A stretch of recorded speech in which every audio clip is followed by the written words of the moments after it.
Bütün mühasiblər də indi bunun müxaviləşməsini vurmalıdırlar ki, neyi hara qoyacaqlar. Ki 8 milyon dedim ki bu 10 milyonun böyük hissəsini böyük şirkətə yatırdı.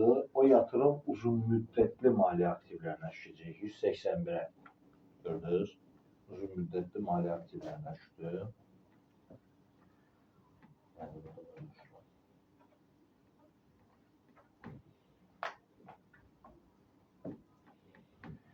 Uzun müddətli maliyyə aktivlərinə düşdü və il sona çatanda, dividend vaxtı çatanda 8 milyon 30%, 2 milyon 400, biz üçün 631 maliyyə gəliridir. Ki bu satış deyil də, 601'dən satışdan gəlirdir, bu maliyyə gəlirdir. Yəni səhmlərdən gəlir. Səhmləri o vaxtda satmaq vacib deyil, gəlir əldə eləmək üçün, satmaya da bilərsiniz. Və satmadan da gəlir əldə edir. Yəni səhmin bizə dividend verir və maliyyə gəlir əldə edir. Bu isə qısa müddətlidir. Qısa müddətli 231'e gəlir və bir ay ərzində tamam burada buy elədi, gəldi çıxdı bura, satış elədi və bir ay tamam oldu. Tamam bunun burada bir ayı var idi. Bir aydan sonra satanda 3 milyona satdı. 1 milyon fərq əldə elədi.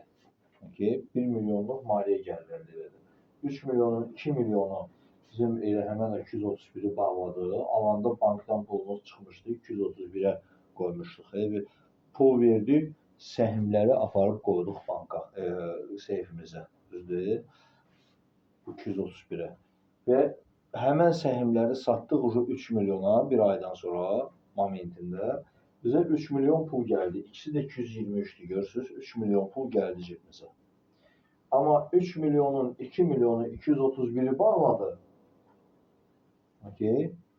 Şöyle 231 bağlandı aktif hesabda. Bu kreditli debitdən çox olmaz bilirsiniz də. Ona görə bərabərləşdi, bağlandı da. Səhmimiz yoxdur. 1 milyon artıq pul gəlir baxı banka.